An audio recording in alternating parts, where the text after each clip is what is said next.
Paris Geller is the quintessential highly intelligent mean girl. For instance, the old Paris would have been bothered by your penchant to hover. It would have made her want to wring your neck till your eyeballs popped out.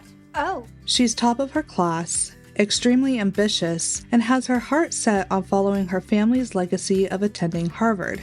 On paper, everything about her suggests that she would be highly successful in getting everything that she wants out of life.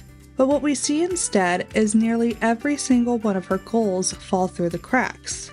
She loses valedictorian to Golden Girl Rory, she doesn't get accepted into Harvard for undergrad, and even her decade-long marriage to her college boyfriend ends up going down the drain. So what makes such a high-achieving woman end up in this position? Women in nearly every society are expected to be sweet, nurturing, and to not take up too much space. We're taught from a young age to not be loud, to not be assertive, and to take care of everybody but yourself. Men, on the other hand, are taught to be strong, to be the breadwinners of their family, and they seem to be taken more seriously or have more worth the older they appear. So when women display these qualities in a way that a man would, that is, overtly and not sugar-coated, she's seen as unlikable, and her very existence as a woman gets called into question. If we don't want children, then we're seen as selfish and will definitely change our minds or regret our choice in the future. If we don't want to rely on a man, then we're scared or have daddy issues. But then, contrasting this narrative, if we only want to focus on family, then we're too traditional and anti-feminist. Women are constantly walking on this ever-changing tightrope in society, with each slip or tumble earning us rejection and ridicule. And while Paris sees this tightrope, she not only chooses to ignore it, but outright rejects it. She speaks her mind with a total disregard to those around her because she simply doesn't care about anything other than her goals of high achievement. She only really sees how her gender limits her in the workplace.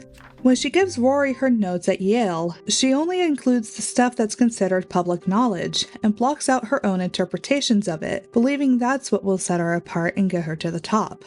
There's one thing I learned in that first lecture, is that there's not room for many women at the top. She's constantly thinking of every single angle, causing a massive amount of hypervigilance. This stems from her childhood environment, where her narcissistic mother put intense pressure on her to always be perfect, since Paris's performance was seen, in her eyes, as a direct reflection of her.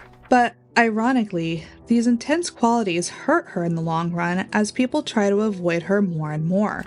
She isn't rejected from Harvard because she's not capable of succeeding there, but because the people in admissions didn't like her in her interview. She loses out on opportunities to talk to senators and keeps getting bounced around to each one of them as they try to escape her scrutiny. All of this happens while her strongest friendship, the one she has with Rory, is constantly fractured by Paris's need to compete with her.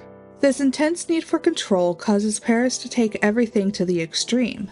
In a man, many of her qualities would be celebrated, or at least tolerated. But instead, her intensity puts people off, mainly due to her being a woman. And the worst part is, she's aware of how these qualities hurt her image, but she's completely unable to shake them. She knows she's worthy of going to Harvard. She knows how much she's worked and how much she's sacrificed, all for that one goal. But still, she gets the tiny envelope. Her entire identity is broken by one sheet of paper saying thanks, but no. And she has a major breakdown over it in front of everybody. This is the one thing that causes her to relinquish complete control over herself, and it's a key example of why it's unhealthy to put your worth into one singular goal. Also, if you're enjoying this video, please consider liking and subscribing, or leaving a comment if you'd like to join into the discussion. I want to talk more about Paris and her romantic relationships, but I'll save that for another video. Alright, back to the video. Thankfully, she has Rory there to pick her up after she loses it on live TV. But Rory's only able to do that because she herself is very much in her own feminine energy. Rory does get into Harvard, along with every other school that she applied to, but she chooses to go to Yale instead. Rory is loved by an entire town, she's her own mother's best friend, and she's even able to give a true sense of childhood to hyper-controlled Lane. This is all granted to Rory because she's safe and even celebrated for being the hyper-feminine golden child. But Paris isn't given those same opportunities, despite their similarities. Both girls are single children, and both girls have the same academic dreams. But only one of them gets everything that they want. Not because Rory is smarter than Paris or more worthy of those achievements, but because she meets the standards of femininity set by society. She's beautiful, she's kind, and she's always forgiving, and those qualities are the exact reason her and Paris even have any kind of a friendship at all. But it's also why Rory fails in her dream of becoming a journalist. She doesn't have the drive needed to put herself out there and take control of whatever room she's in. Mitchum, while he is an ass, isn't necessarily wrong in his assessment of her. This circles back to the aforementioned tightrope women are constantly trying to balance on. Go too far onto one side or the other, and you fall. We see Rory flounder later in A Year in the Life when she loses all direction after coming back from touring with Obama. She's unable to get back onto her feet and find her next big thing, and ends the miniseries pregnant and completely lost. Meanwhile, even though Paris is going through a divorce and she doesn't have the best relationship with her kids, she's successfully running her own fertility clinic.